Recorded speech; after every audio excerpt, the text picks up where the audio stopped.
I'm Jen Taylor Skinner, and this is the Electorette.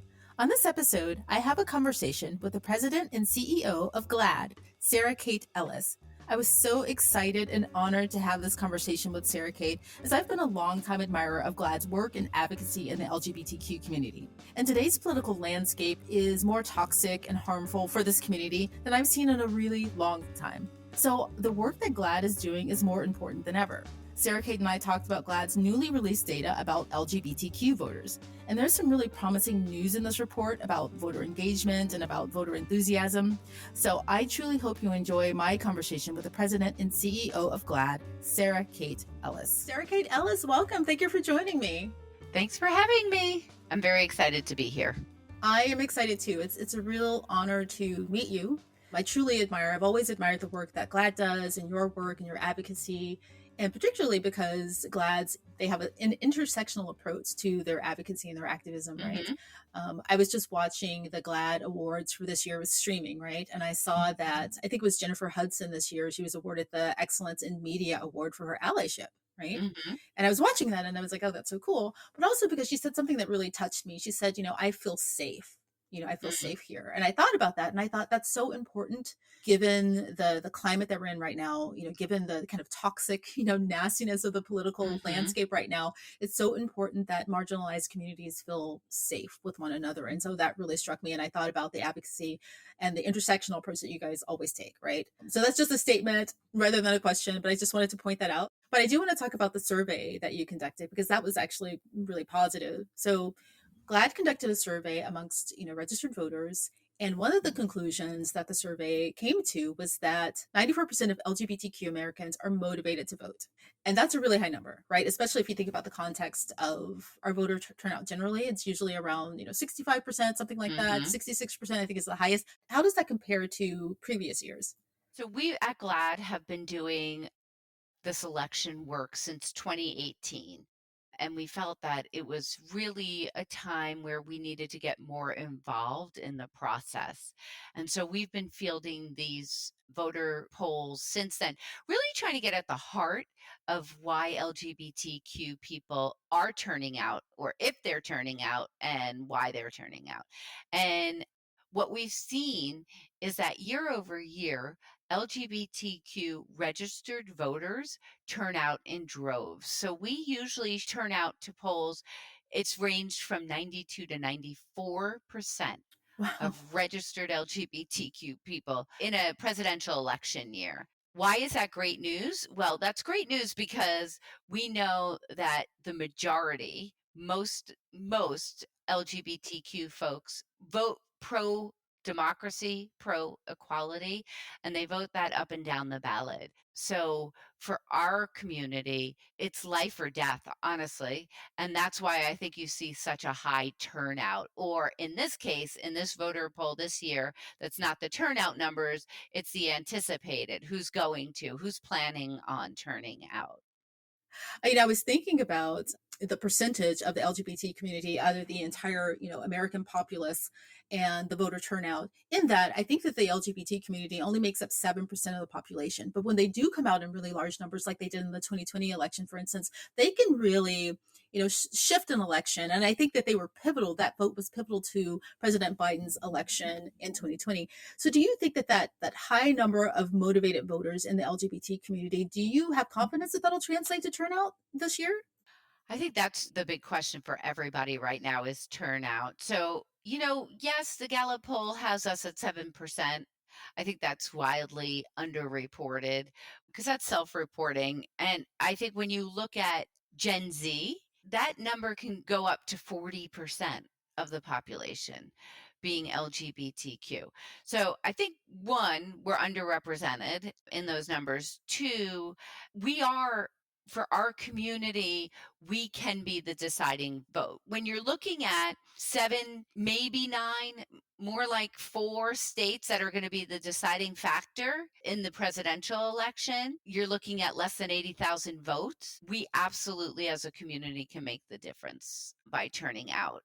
So what we're focused on is inspiring and exciting people to turn out, because it is a very divisive society right now. And there is a lot of noise, there's a lot of distractions, and you really have to be able to walk, chew gum, and, I don't know what, Yeah, we have to do it all. play an instrument all at the same time to keep up with what's going on right now. I mean, it's just insanity. And so it is easier for people to sit it out, Yeah, because there isn't as much excitement as there has been in the past for candidates. yeah, And I think that's truly a sign of our times as well, and a sign of this great last grapple with the white patriarchal supremacist society that we have systemically built from the beginning. And it's almost like we're at the movies and we're watching this. To yeah. me, I'm like, this is a movie, people. I know it's real life, but it really is a movie too, where we're seeing these two really older men, Yeah. white men, fight it out. And nobody's excited about either of them, really. So it's quite fascinating. Yeah, I thought you were gonna. So the generational thing is really interesting, and I want to ask you about that Gen Z. But when you were talking about, the last gasp of like this white male patriarchy, I was thinking about that NFL player. I can't even remember his name. Like I didn't know who he was before he made that commencement speech about women should basically like stay in the kitchen. What's the guy's name? Butker Yeah, is his last. I yeah, think it's Jason Bucker, something right? like that, right? I Yeah, can and look it up very quickly. I mean, his lovely name, because we want to say that again, is Harrison Butker. Harrison Buckner or something like He's the that. Kansas City Chiefs kicker. Yeah, he's, no one knew who he was. At least I didn't know who he was, right? Before that started going viral. So basically, any people who are in the audience who don't know about this NFL player, Harrison Buckner or something. I'll put it in the show notes. Maybe I won't. He gave a commencement speech, basically saying that he was railing against the LGBTQ community, against women. Women should basically stay in the kitchen. They shouldn't have jobs. I mean, you'll have to hear it for yourself to believe it, but I think it's really important to highlight that is what we're fighting against, because he's representative of the sentiment of people who are trying to pass these, anti-LGBTQ laws and legislation, and the anti-Black laws. I'm just curious as to, we were talking about Gen Z, about the generational differences of, how people digest Hmm. discourse like that, and also what they think about the current state of things politically. Because I was thinking about the past, 10 years, the past 15 years, and thinking about the Obama administration specifically, and a lot happened. We had a huge cultural shift under the Obama administration. I think it was 2019 when the Hate Crimes Hmm. Prevention Act was Yep. signed under President Obama. That was huge. And so, if you don't know about that, people who are listening, if you don't know about that, Hate Crimes Prevention Act basically extended hate crime laws to include the LGBTQ community. So before 2009, if you were in the community and you were the victim of a crime, a hate crime, you could not, the person who, perpetrated that crime could not be prosecuted under hate crime laws. Don't Ask, Don't Tell ended in 2010. There was some other really important legislation that happened. DOMA, the Defense of Marriage Act, was repealed, right? And that act basically defined marriage legally between a man and a woman. So under the Obama administration, under a single administration, we had these huge cultural shifts, right? So that's a really long question, but my point is, speaking of Gen Z, a lot of Gen Z voters were just kids, right?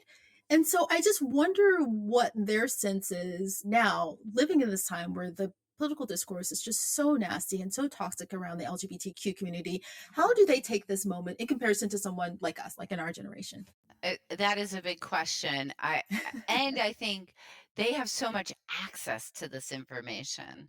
You know, when I was growing up, you just knew who your parents were really voting for, and you talked about it in school that this was an election year, and you know the three parts of the government, and why this was so important, and how they all function together, and then you'd hear some debates at your parents' dinner parties or kitchen tables about opposing sides. But our kids are political now. Yeah. It's very different, and I think that is all due to social media and their intake of this information at such a young age in such a different way. I think it's good and bad. I just think kids shouldn't be in this political debate at this point. I think they should understand how their government works and understand how society is. And then when you get into, voters, voting age people, and that level of young folks, I think they have the idealism and a ton of information at their fingertips. I worry about all the information because I think Mm, that so much information is coming to these kids and they might not have been taught properly about sourcing and media. Every time I have one of these folks talking to me, I'll say, "Well, what is your source? hmm And what else have they put out?" Because there's so many bends and leans and people try and make up sources. That's all to say that I think this next generation has grown up, as you said, during the Obama years hmm with rose colored glasses on, I would imagine. But they've also grown up with multiple crises, right? And my kids were born during the financial crisis. Obama was president. I mean, Yeah. and so they've seen such a different world. And then Trump came into presidency. My kids' heads were spinning between the two. And I think that's been really hard on our kids. And I think that they're going to take the opportunity to really change the world and right size it because they've gotten a taste of it and they've seen it and they know what the world can be and it's in their DNA as opposed to Yeah. a cause that they find later because of all the information that they have access to. Yeah, yeah, you bring up so many good points. My kids were born. My first kid was born during the Obama years, and the second one was, during the Trump years. But yeah, I mean, so when you think about older generations, our generation, right, and how our parents dealt with politics and how we kind of absorbed that and digested it, I don't remember, and you can correct me if I'm wrong, but I don't remember, talking about books in school necessarily, not at the scale that they're talking about now, or, whether kids should have gender affirming care or, what they weren't really even talking about issues related to the LGBT community, not at the extent that they are now, right? But this is kind of new to me, this whole thing about like focusing on what people do with their own bodies and their own private lives. Am I wrong about that? I don't know. Slightly. I wouldn't say you're wrong. Let's not use that Yeah. because I don't think there's a right Yeah. or wrong here. I think you're right in the sense that like the book bans and the drag show bans, Yeah. that is really intense. And on the other side of it, as LGBTQ people, when we were fighting for marriage equality, there were many state bills passed banning marriages. Some people argue that's why George W. Bush won his election Yeah. was because of marriage equality. Oh, right. So I do think we have as a community we've always been politicized, right? We've always been used as this political football. Now, I think we've never seen it before around transgender people, but honestly, 7 years ago, most people didn't even know transgender people existed, even though they've been in existence as long as the world has existed. Right. But there wasn't the visibility around them. Right. And so they have been demonized and weaponized. I'll say this about 7 or 8 years ago, 6% of Americans said they knew someone who was trans. Hmm. Couple of years later, it became about 16 to 18%. Today, Okay. 30% of Americans say they know someone who's trans. That's a lot of growth in a short period of time. Yeah. On the other side of that, though, Hmm. 70% of Americans say they don't know someone who's trans. So all of their information about transgender people is coming from the media. Right. And the main media message has been politicians with misinformation and very damaging information. More Americans say they've seen a ghost than say they know a transgender person. And so, my whole point, which is a very long way to get here, is that politicians are taking advantage of a knowledge gap, an education gap on transgender people that we have in the United States. Because, quite frankly, there aren't that many of them. It's like 1.6 million people in America, but you would think that it was like in every it was like the great takeover of transgender people and trans people are just people. They want to exist. They're not issues, they're not causes. They want to play soccer when they're little. I mean, it's just absolutely ridiculous what's gone on with it, and it's been just for political gain. No, you're absolutely right. It's just for political gain. I was reading through a speech of one of Trump's rallies recently, and he actually admitted as much. In the speech, he said that when I talk about other things, like when I talk about the economy, you don't really applaud so much. But when I talk about trans people, I get big applause. He actually said that in his speech. I'll have to send that to you. But he said, you really like it when I talk about that. And he went on, it's like toxic. He doesn't know when to, stop sharing what's in his brain, but I thought that was really interesting, and he's not the only one. Doesn't seem to matter. It doesn't seem to matter. Doesn't matter. Yeah, but it's really heartbreaking because he followed that up with some really Mm, nasty words because that gave him applause. And I was thinking about one of the other survey questions was about mental health and the mm, effect that this discourse has had on the mental health of the mhm. LGBTQ community. And it's not good, right? I think it's 72% of respondents said that it had a negative impact, obviously, right, on their emotional well being. And I'm curious as to how that is manifesting, right? And what we can do about it. I honestly think it's a crisis in the country, mental health. Yeah. And it's something that we really have to have a reckoning about, how we're gonna handle this as a country, and what are the practices that need to stop in order for it to get better. And what I mean by that is when you look at social media, there is a correlation between mental health decline and social media rise. Like, you can see that as social media has risen, mental health has gone down. I think the pandemic played a Right. big role in that as well. And I think the way it manifests itself for the LGBTQ community is, unfortunately, you see the suicide rates going up. I mean, up, up, and up. And you see it in the Black community too. I mean, the Black community suicide rates Yeah. have just skyrocketed. And that is from all of the rhetoric and all of the disgust and all of the hate, because you started this with Jennifer Hudson and her saying she felt safe in that Hmm. room. And I don't think LGBTQ people, I don't think marginalized people in this country feel safe in this country. And that manifests in many different ways. But ultimately, it becomes a mental health issue. Yeah, yeah. I know that GLAAD has a recent initiative called Protect This Kid. Hmm. Is that right? Did I get it? It Protect is. This Kid. And I'm curious about that. One of the goals, of course, is to protect LGBTQ youth. You mentioned suicide rates, and I know that there's bullying. The climate in school is not positive right now for this community and these kids. Pete Buttigieg actually gave a really interesting interview the other day, and he was talking about how heartbreaking it is if you have a kid in grade school, for instance, in a hostile environment. These kids leave thinking there's something wrong with their families. Like, how heartbreaking is that? The thing that I find most interesting about this climate is that conservatives are always, on their soapbox about protecting kids. Like, oh, we're going to protect kids, we're going to protect kids. We know there's plenty of evidence that they are not interested in protecting kids. That is just performative morality, essentially, right? They're saying that we love kids, and how can you be against someone who wants to protect kids but they're not protecting kids anyway? So tell me more about this initiative, and what's your aim? What do you hope the outcome is for this? So, like you said, anti LGBTQ activists have started this campaign called Protect Our Children or Protect Our Kids. And it is about protecting some kids against other kids. So it's about protecting, non LGBTQ kids.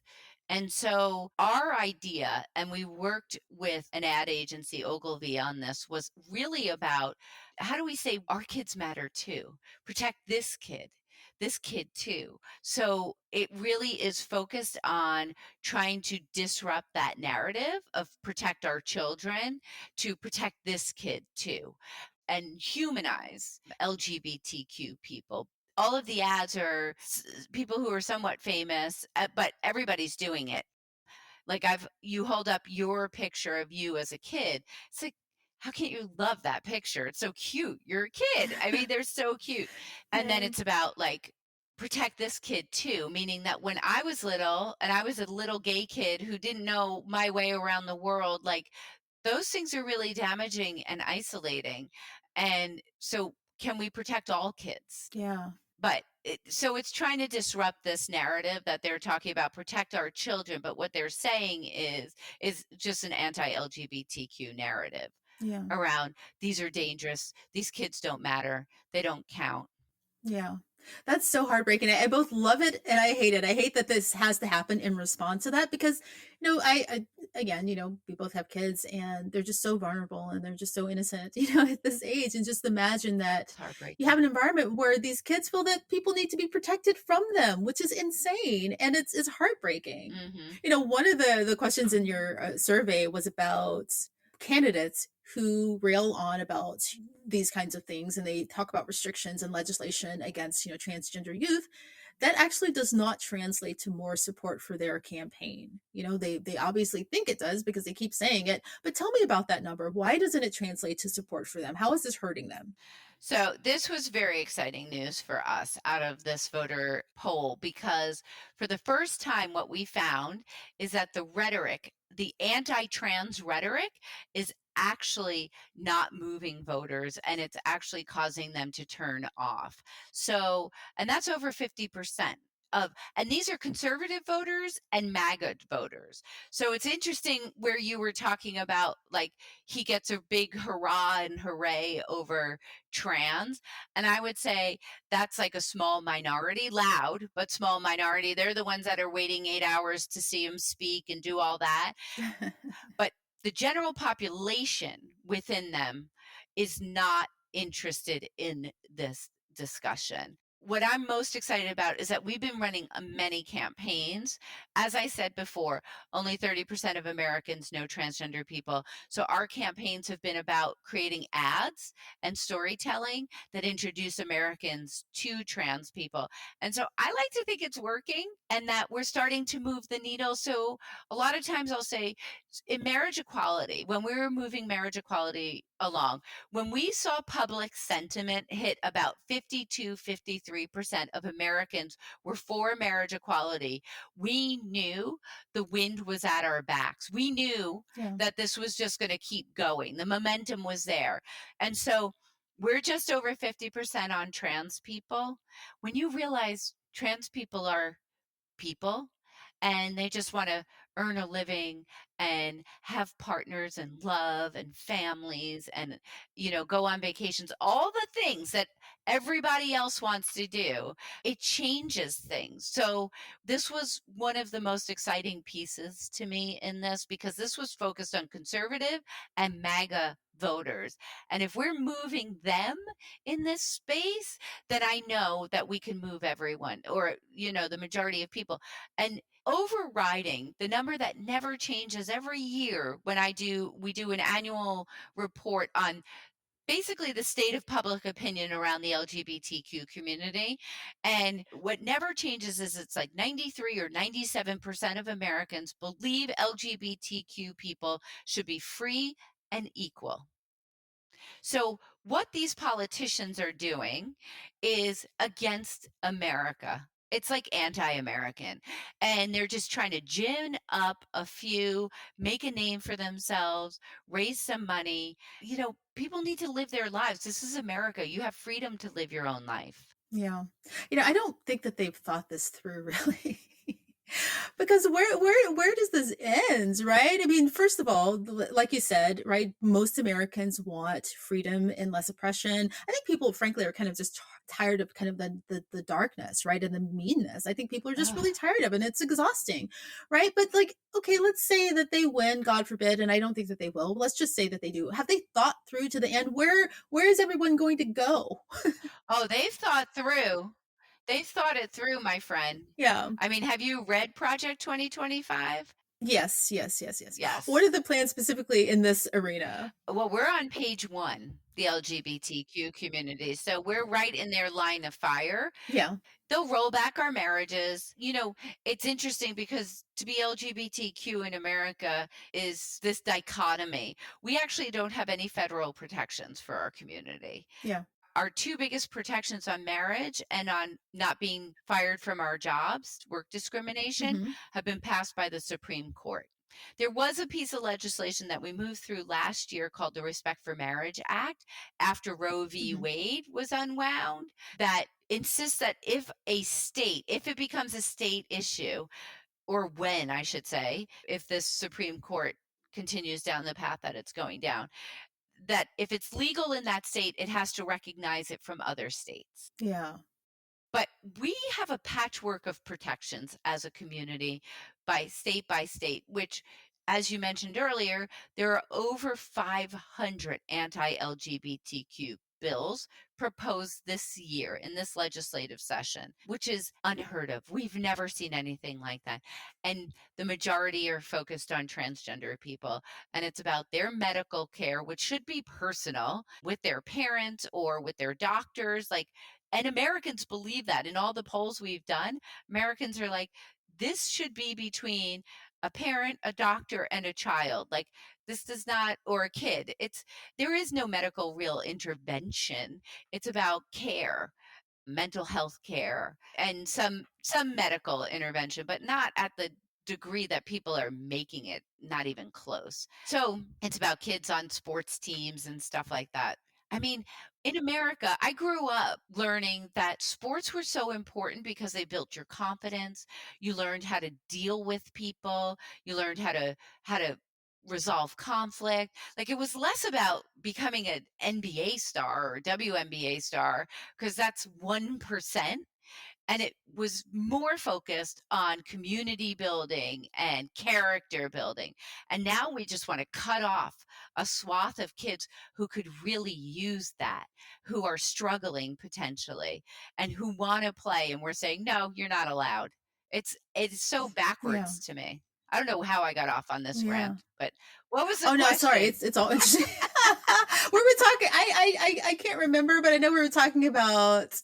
Well, I'll just go back to one point you made that I want to Yeah, ask you sure. about because, federal level protections, right? Like, do you foresee that happening? I mean, one thing has to happen. We have to win the White House and Congress, right? And have win a lot of legislative races. But do you see federal level protections coming soon? It's written, it's called the Equality Act, and I believe it passed the House. I don't think it's going to the Senate. It ever made it to the Senate.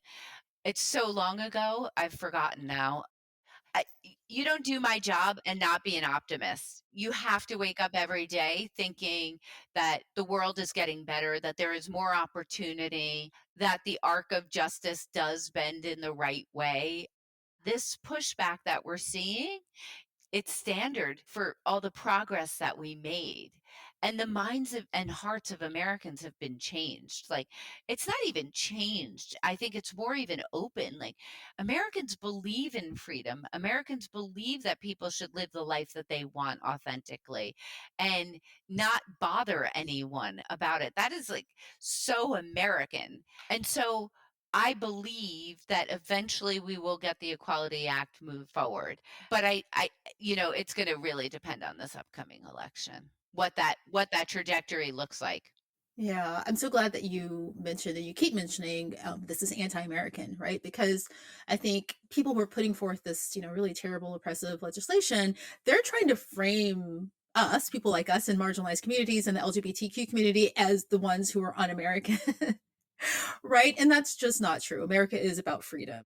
One of the things that, we were talking about states, right? States versus, federal legislation. And a lot of this legislation is happening at the state level. Florida, for instance, is a really, bad or great example, just depending on what side you're on, and Texas, of course.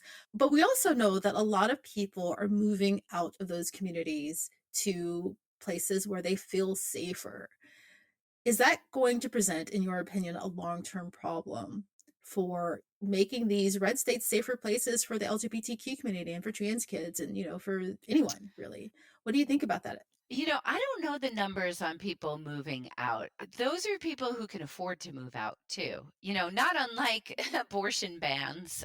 It's open to people who can fly someplace and get the care that they need. That's not everyone. And that's what keeps me up at night more, is the people who can't leave. And then there are those folks who don't want to leave. Like, they're there for the fight. It's interesting. I was talking to a bunch of people. LGBTQ people, and they were like, "Oh, we want to go to Florida.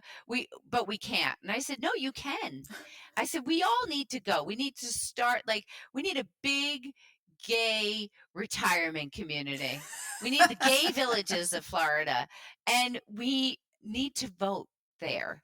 So I don't know what the numbers are, quite honestly. I do know there have been many families, especially with trans kids, whose healthcare is getting cut off or who are scared, who are leaving.